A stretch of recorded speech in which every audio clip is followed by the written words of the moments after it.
तो जयकारा बोल मेरे श्री गुरु महाराज की जय। बोलो सांचे दरबार की जय। बोलो श्री आनंदपुर वासी भगवान की जय। बोलो नंगली निवासी भगवान की जय। इसी लकी मरवत में आपके एक और अन्य तथा परम प्रिय शिष्य श्री स्वामी बेअंत जी महाराज जी श्री चौथी पातशाही जी थे। ये भी गुरु दीक्षा से पहले नित्य कर्म को श्रद्धा पूर्वक किया करते थे। एक बार आप भक्त साहिब राम जी के घर विराजमान होकर पावन वचनामृत से प्रेमियों को कीर्तार्थ कर रहे थे। यह शुभ समाचार श्री स्वामी जी श्री चौथी पातशाही जी के घर पहुंचा। इनकी माता जी ने इन्हें आपके आगमन के विषय में शुभ समाचार दिया तो यह शीघ्र ही श्री दर्शन के लिए चल दिए। संत महापुरुषों की संगति इन्हें आरंभ से ही प्रिय थी। श्री सद्गुरुदेव महाराज जी के श्री दर्शन करते ही इनके दिल में एक दिव्य ज्योति जगमगाई। उस ज्योति ने दिल दीवाना कर दिया। गुरु दीक्षा लेकर आप ध्यान का केंद्र गुरु भक्ति को बना लिया। सेवा ए प्रेम की साक्षात प्रतिमा बन गए। तन मन व हित चित से सेवा कर श्री प्रसन्नता को प्राप्त किया। आप श्री सद्गुरुदेव महाराज जी श्री दूसरी पातशाही जी निज मुख से फरमाया करते थे, ये हमारे श्री स्वामी जी चौथी पातशाही जी महाराज दिल के टुकड़े हैं। इन्होंने अपने अन्य प्रेम व सेवा से श्री सद्गुरुदेव महाराज जी को प्रसन्न कर रूहानी दात को प्राप्त किया तथा इस संप्रदाय के चतुर्थ महाराज धीराज बनकर परमार्थ की ज्योति घट घट में जगाई। इस महान व्यक्तित्व एवं दिव्य ज्योति की जीवन झलकियों का वर्णन उनके जीवन चरित्र में आगे दिया गया है। लक्की मरवत की तरह सराय नौरंग जिला बन्नू में आप श्री सद्गुरुदेव महाराज जी श्री दूसरी पातशाही जी का सत्संग केंद्र था। आप सराय नौरंग से संगत आप जी के श्री चरणों में विनय कर आपको सराय नौरंग ले आते। यहाँ सत्संग का प्रवाह कई दिन तक चलता रहता।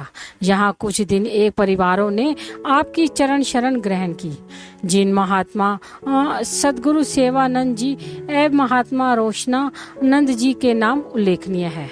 इसी सराय नौरंग में आपके दो अत्यंत श्रद्धालु निष्ठावान भक्त लक्ष्मी चंद जी भी बड़े व भक्त किशन चंद जी की आयु में छोटे, ये दोनों सौहार्द भाई थे।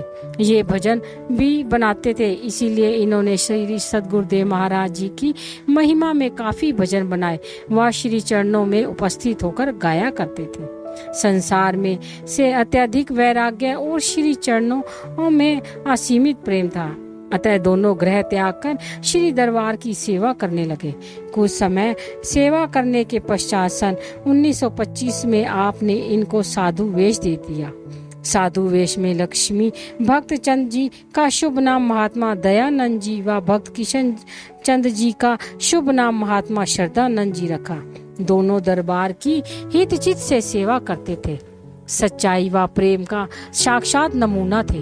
महात्मा श्रद्धानंद जी का अपार प्रेम देखकर श्री सद्गुरुदेव महाराज जी उनको परवाना कहकर बुलाते थे। जब भी महात्मा श्रद्धानंद जी श्री दर्शनों के लिए आते, इतने ऊंचे स्वर में जयकारा बोलते कि जयकारों की ध्वनि से हाल को गुंजा देते। एक बार चौकड़ी संत आश्रम में श्री सद्गुरुदेव महाराज जी विराजमान थे।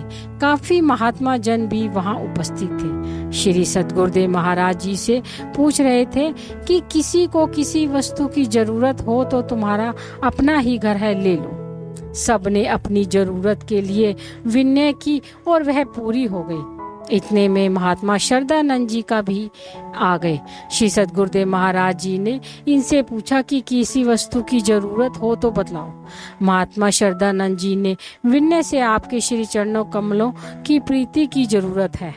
भक्ति मुक्ति मांगू नहीं, भक्ति दान दे मोही, और कछू याचू नहीं, निश दिन याचू तो ही। श्री सद्गुरुदेव महाराज जी प्रसन्न हुए। कुछ समय तक तो उन्होंने चौकड़ी संत आश्रम पर जी जान से सेवा की। पुनः श्री सद्गुरुदेव महाराज जी ने कई महात्मा को सत्संग से की सेवा बख्शी। इनके साथ ही दोनों भाइयों को भी सत्संग प्रचार की सेवा सौंप दी। पहले तो कुछ समय पर घूम फिर कर सत्संग प्रचार करते रहे। पुनः एक स्थान पर एकांत वातावरण में मौज गधोवाल जिला शेखुपुरा में सत्संग आश्रम का निर्माण करवाया। श्री दरबार के कई महात्मा आते जाते हुए इसी स्थान पर ठहरते और ये उन कोई अच्छी तरह सेवा करते। लंगर भोजन व ठहरने का प्रबंध इतना अच्छा था कि आप आए हुए साधु महात्मा व अतिथि को हर प्रकार से आराम मिलता। श्री दरबार की अंतिम श्वास तक श्रद्धा व निष्ठा से सेवा करते रहे। इन्होंने कई भक्तों को श्री चरणों में विनय करके साधु वेश भी दिलवाया। इन प्रेमियों के साथ एक मुख्य भक्त साहिब राम जी भी कुछ भक्ति प्रेम सेवा और श्रद्धा की झांकी दिखाई जाती है। इसमें अतिशयोक्ति तनिक भी नहीं और ना ही प्रशंसा हेतु कुछ लिखा गया है, परंतु वे भक्त रूप में भी किस प्रकार सर्वस्व समर्पण कर भक्ति प्रेम में लीन रहते, इसका साक्षात प्रमाण केवल उनके जीवन में ही झलकता है। भक्त साहिब राम जी श्री सद्गुरुदेव महाराज जी श्री दूसरे पातशाही जी के अन्य प्रेमी थे। वे तन मन धन से सेवा करते थे। इन्होंने अपने जीवन में 3 नियम दृढ़ कर लिए थे। वे कहते हैं कि दृढ़ संकल्प ही कल्प वृक्ष है। जो व्यक्ति दृढ़ संकल्पी होते हैं वे लाखों कठिनाइयों के आने पर भी अपने धैर्य को पाने में सफलता प्राप्त कर लेते हैं। नियम पर दृढ़ रहना भी एक प्रकार का उच्च गुण है, जिस पर आचरण करते समय तो कठिनाई होती है, परंतु नियम बन जाने पर वह पथ सरल बन जाता है। प्रथम नियम तो यह था कि भक्त साहिब राम जी निरंतर नित्य प्रति भजनाभ्यास अवश्य करते थे। भजन किए बिना भोजन भी ग्रहण ना करते। इसके साथ दूसरी बात यह थी कि जब भी श्री सद्गुरुदेव महाराज जी श्री दर्शनों के लिए जाते तो लौटने के लिए स्वयं कभी भी आज्ञा न मांगते। छुट्टी 4 दिन की हो या चाहे 8 दिन की ही क्यों ना लग जाए, जब श्री सद्गुरुदेव महाराज जी की मौज आए तो स्वयं वापस जाने के लिए फरमाते, तब भक्त जी घर लौटते। इन नियमों की दृढ़ता का उस विभाग के कर्मचारियों पर, जिस विभाग में वे काम करते थे, इतना प्रभाव पड़ा कि वे भी यह भी ना पूछते कि आप इतने दिन कहाँ रहे। तीसरा नियम यह था कि जो मासिक वेतन लेते वह लंगर की सेवा में लगा देते। सेवा प्रेम तथा श्रद्धा की अतुलनीय प्रतिभा भक्त साहिब राम जी तन की सेवा अर्थात सत्संग आश्रम में झाड़ू लगाना, लंगर का कार्य अपने हाथों से करना, पानी भरना आदि सब काम स्वयं हार्दिक श्रद्धा से करते थे। मन से अर्थात पूर्ण श्रद्धा पूर्वक श्री सद्गुरुदेव महाराज जी के श्री चरणों में अति अनुराग रखते और निजी सेवा भी किया करते थे। धन से लंगर की सेवा व उसकी सुव्यवस्था भी करते। गुरु दरबार की सेवा तथा श्री आज्ञा पालन ही उनके जीवन का ध्येय था। हर समय श्री चरणों में सुरती की तार जोड़कर उनकी याद में खोए रहते थे। परम संत श्री कबीर साहिब जी भी ने सेवा के कर्तव्य पर प्रकाश डालते हुए उपदेश दिया है। सेवक सेवा में रहे, सेवक कहिए सोए, कहे कबीर सेवा बिना सेवक कबहु न होए। सेवक सेवा में रहे, अनंत कहू नहीं जाए, दुख सुख सिर पर ऊपर सहे, कहे कबीर सुमझाए। इसी प्रकार भक्त साहिब राम जी सेवा में स्वच्छ दर्पण थे। सेवा के साथ प्रेम भी इनमें इतना था कि कभी कभी तो श्री सद्गुरुदेव महाराज जी इनके प्रेम से विवश होकर घंटों तक वचन फरमाते रहते थे। एक बार श्री सद्गुरुदेव महाराज जी श्री दूसरी पातशाही जी विश्राम कर रहे थे और भक्त जी पंखा लेकर सेवा कर रहे थे। रात्रि के 12 बजे श्री सद्गुरुदेव महाराज जी ने करवट बदली और फरमाया, पानी ले आओ, प्यास लगी है। भक्त जी एकदम पानी लेने के लिए चले गए। ज्यों ही पानी लेकर लौटे तो श्री सद्गुरुदेव महाराज जी पुनः विश्राम में हो सो गए। बाएं हाथ में पानी का गिलास और दाएं हाथ से पंखा करना आरंभ कर दिया। प्रातः 4 बजे श्री सद्गुरुदेव महाराज जी ने फरमाया, पानी लाए हो? हमने पहले कहा था कि शीघ्र ही गिलास बढ़ाकर पीने की। जी महाराज जी, ले आया हूँ। भक्त जी रात भर खड़े रहे, किंतु थकने का नाम भी ना लिया और ना ही आराम के लिए ख्याल पैदा हुआ। उनकी पलकों में ने तो मानो बंद ना होने की शपथ ले रखी थी। वे इससे भी इतने प्रसन्न मानो उन्हें जीवन का अखुट खजाना मिल गया हो, जिसे वे रात्रि भर दामन में भरते रहे। वे केवल एकटक श्री मुखारविंद को निहारते रहे, श्री दर्शन की अनूठी मस्ती के प्याले पीते रहे। लाखों वाचक ज्ञानी एवं वक्ता कथन मात्र से आध्यात्मिक आनंद का भाषण देते रहे, परंतु वे इस आंतरिक आनंद से सर्वथा वंचित होते हैं। भक्त जी ने उस दिव्यतम समाधि अवस्था को वास्तविक रूप से में प्राप्त कर लिया था। योग का अर्थ ही यही है, चित्त वृत्तियों को पूर्णतः एकाग्र करना। भक्ति स्वतंत्र है, किसी के अधीन नहीं। जो प्रत्येक क्षण इसी ध्यान में रहते हैं कि श्री गुरुदेव जी की आज्ञा का उल्लंघन ना हो जाए, वे प्रत्येक क्षण सतर्क रहते हैं। श्री रामायण के संत तुलसीदास जी ने लिखा है, भक्ति स्वतंत्र अलंब न आना, तेहि अधीन ज्ञान विज्ञाना। अर्थात जो भी भक्ति करना चाहे वह किसी जाति, कुल अथवा धर्म का हो, भक्ति किसी के अधीन नहीं, बल्कि भक्ति के अधीन सभी ज्ञान विज्ञान है।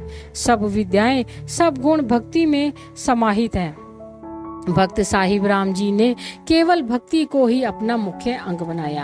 एक बार स्थान लक्की मरवत पर श्री सद्गुरुदेव महाराज जी किसी बरामदे में विराजमान थे। प्रीतम को देखते ही प्रेमी यदि मतवाला हो जाता है, तो प्रीतम भी ऐसे प्रेमियों के बंधन में बन जाते हैं जिनसे छूटना उनके लिए कठिन हो जाता है। रात्रि के 9-10 बजे का समय था। भक्त साहिब राम जी को सम्मुख देखकर श्री सद्गुरुदेव महाराज जी ने प्रवचन विष्टि आरंभ कर दी। उसी स्थान पर नीचे चींटियों की बिल थे। प्रेम मग्न में श्री सद्गुरुदेव महाराज जी को इस बात का ध्यान ही न रहा और ना ही प्रेम प्यासे चैत्रिक भक्त साहिब राम जी को भी कुछ पता चला। रात्रि के 2 बजे सभी सेवक इसी प्रतीक्षा में थे कि कब श्री प्रवचन समाप्त हो और श्री सद्गुरुदेव महाराज जी भोग लगाए तथा विश्राम करें। यहाँ तो सेवक स्वामी प्रेम में तथा स्वामी सेवक की प्रेम तृष्णा मिटाने में संलग्न थे। उन्हें और किसी की चिंता नहीं थी। सुबह के 5 बज गए, सत्संग अभी भी जारी था। भक्त जी की यह दशा समय बिल्कुल ऐसे थे जैसे पपीहे को स्वाति बूंद और ब्रह्म को कमल की प्राप्ति हो। उनका प्रेम श्री कबीर साहिब जी के कथन अनुसार इस प्रकार है, प्रेम प्रेम सब कोई कहे, प्रेम न चीहे कोय, 8 पहर भी ना रहे, प्रेम कहावे सोए। प्रेम तो ऐसा कीजिए जैसे चंद्र चकोर, बीच टूटी भई सुई माँ गिरे, चितवे वाही ओर। कितना निराला आदर्श दिखाया प्रेम का। केवल श्री सद्गुरुदेव महाराज ही उनके सर्वसर थे। प्रेम विभोर चींटियों के काटने का भी किसी को पता न चला। केवल प्रेम का नाम लेना ही सरल है, परंतु इस पथ पर चलना कठिन है। यदि सेवक स्वामी की प्रत्येक मौज में सर्वस्व समर्पण करने को तत्पर हो, तो स्वामी भी सेवकों के प्रत्येक कार्य का भार अपने ऊपर ले लेते हैं। इन सब का स्पष्ट प्रमाण भक्त साहिब राम जी की घटनाओं में मिलता है। वे इस प्रकार हैं कि भक्त साहिब राम जी लक्की मरवत जिला बन्नू में रहते थे। एक बार 6-7 दिन की छुट्टी लेकर टेरी में श्री दर्शन के लिए आए। उन 6-7 दिनों के बाद उनका अदालत में कोई आवश्यक काम था। जब श्री दर्शन करने गए तो वहां पर श्री सद्गुरुदेव महाराज जी ने इन्हें वापिस जाने के लिए आज्ञा न दी और ना ही वे स्वयं आज्ञा मांगते थे। 10-12 दिनों के बाद श्री सद्गुरुदेव महाराज जी ने घर जाने की आज्ञा दी। पहले तो इन्हें अदालत का काम याद ही ना रहा। जब घर पहुंचे तो स्मरण हो आने पर सीधा न्यायालय में जा पहुंचे। वहां जाकर कर्मचारियों तथा न्यायाधीश के सामने के समय पर ना पहुंचने के लिए क्षमा मांगने लगे। न्यायाधीश व सब कर्मचारी हैरान थे कि साहिब राम जी क्या कह रहे हैं। उन्होंने कहा, साहिब राम जी, आप स्वयं तो उस दिन आकर तथा कार्य करवा कर अपने हस्ताक्षर कर गए थे, और अब आप कैसे कह रहे हैं कि न आने के लिए मुझे क्षमा करें। फाइल निकाल कर हस्ताक्षर दिखा दिए। यह सब देखकर भक्त जी ने मन ही मन श्री सद्गुरुदेव महाराज जी को प्रणाम किया और वहां से चल दिए। घर आकर यह वृत्तांत सुनाकर रो दिए कि श्री सद्गुरुदेव महाराज जी ने इस तुच्छ सेवक के कार्य के लिए स्वयं कष्ट उठाया। महात्मा योगात्मानंद जी भी वहां उपस्थित थे। उनके सामने की ही यह घटना घटित हुई। दूसरी घटना इस प्रकार है कि भक्त साहिब राम जी गर्दावर कानूनगो थे। सराय गंभीरला में डिप्टी कमिश्नर ने निरीक्षण के लिए आना था। इधर भक्त साहिब राम जी तथा इनके सगे बड़े भाई भक्त काशीराम जी पटवारी भी सराय गंभीरला में गए। वहां भक्त जी को पता था कि आज श्री सद्गुरुदेव महाराज जी इसी स्टेशन से बन्नू की ओर जा रहे हैं। वे अपने भाई भक्त काशीराम जी को इतना कहकर स्टेशन पर चले गए कि मैं अभी थोड़ी देर में आ रहा हूँ। जब भक्त जी स्टेशन पर पहुंचे तो गाड़ी आने में अभी 10 मिनट थे। 10 मिनट पश्चात गाड़ी आई। भक्त जी ने श्री सद्गुरुदेव महाराज जी को वंदना करने के लिए गाड़ी के अंदर पांव रखा ही था कि श्री सद्गुरुदेव महाराज जी ने प्रेम वचन आरंभ कर दिए। गाड़ी सराय गंभीरला से चल पड़ी। भक्त जी को यह मालूम था कि कार्य भी अवश्य करना है, परंतु श्री सद्गुरुदेव महाराज जी के सम्मुख वह कार्य तुच्छ समझकर श्री अमृत प्रवचनों का अनुपान करने में संलग्न हो गए। गाड़ी नौरंग सराय स्टेशन पर पहुंच गई। श्री सद्गुरुदेव महाराज जी ने फरमाया, भक्त जी अब आप जाओ और अपना कार्य करो। श्री आज्ञा पाकर भक्त जी नीचे उतरे और पुनः सराय गंभीरला में टांगे पर लौटे। देर हो चुकी थी, परंतु वहां तो कुछ भी अजब लीला बन गई थी। डिप्टी कमिश्नर ने भक्त काशीराम जी को भक्त साहिब राम जी समझकर उनसे कुछ प्रश्न किए और यथोचित उत्तर पाकर अति धन्यवाद देता हुआ कार्य करके चलता बना। कैसी है प्रभु प्रेम की अद्भुत लीला, जिसने अपना सब कुछ श्री सद्गुरुदेव महाराज जी को समर्पण कर दिया हो, तो क्यों ना प्रभु भी उनके सब काम स्वयं करेंगे। अब श्री सद्गुरुदेव महाराज जी की मौज काला बाग आश्रम बनवाने की उठी है। उन्होंने भक्त साहिब राम जी तथा श्री स्वामी बेअंत जी महाराज जी, श्री चौथी पातशाही जी को जो कि काला बाग जाने के लिए फरमाया। भक्त जी घर गए तो उन्होंने देखा कि उनके लड़के का स्वास्थ्य अति विषम दिशा में है। फिर भी श्री मौज व श्री आज्ञा का पालन करने के लिए लड़के की भी चिंता ना कर लक्की से रेलवे स्टेशन पर पहुंचे।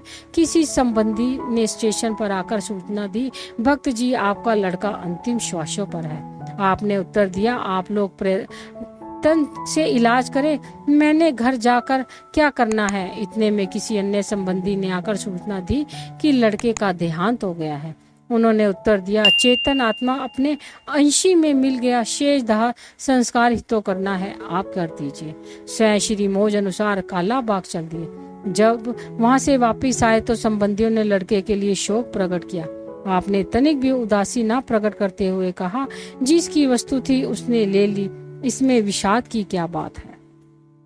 इसके कुछ दिन पश्चात भक्त जी का अपना स्वास्थ्य बिगड़ गया। इनके पिताजी ने कुरैशी साहिब हकीम को बुलाया। हकीम ने नब्ज देखी, पूर्ण परीक्षण कर कहा कि इसे तो कोई और ही बीमारी है, शारीरिक रोग तो मेरी समझ में नहीं आता।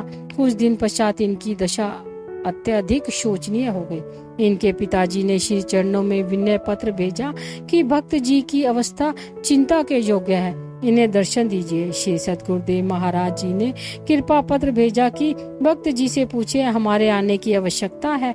इनके पिताजी ने पूछा, बेटा साहिब राम श्री सद्गुरुदेव महाराज जी को यहाँ बुलवा ले। उत्तर मिला, श्री सद्गुरुदेव महाराज जी तो हमारे अंग संग है, इन्हें बुलवाने की क्या जरूरत है।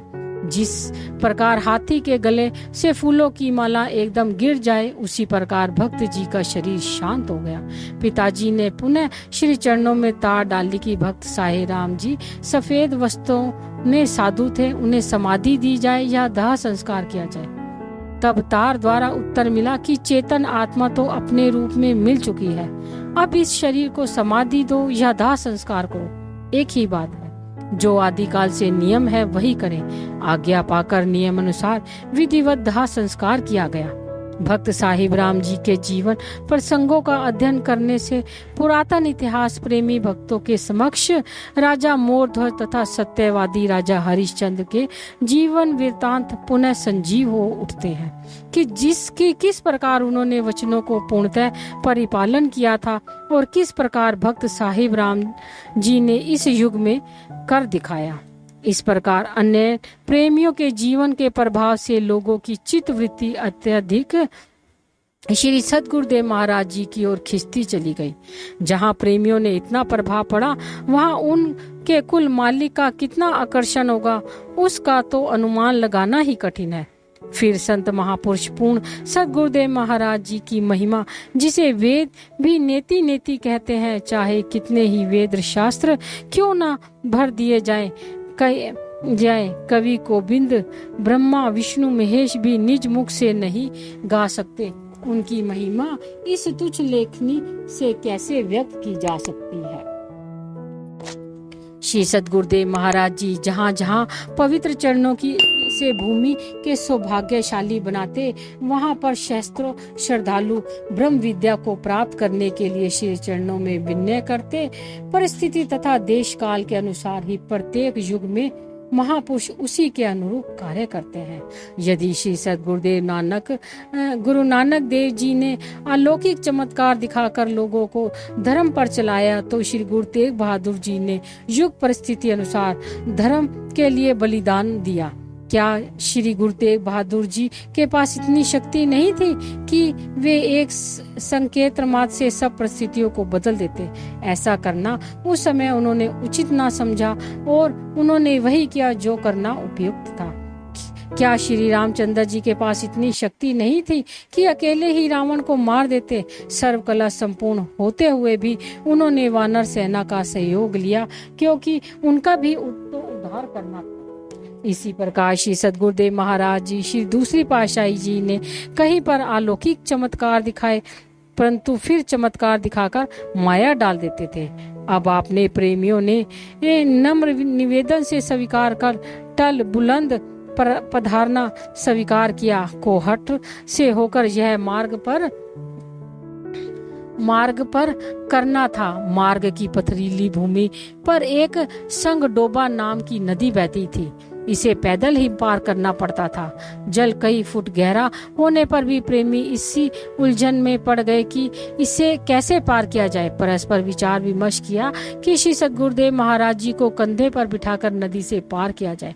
सभी प्रेमी अभी इसी विचार में ही थे कि क्या देखा कि श्री सद्गुरुदेव महाराज जी नदी के उस पार सैर कर रहे हैं। सभी प्रेमियों ने नदी पार कर श्री सद्गुरु देव जी के चरणों में इस रहस्य को जानने की विनय की।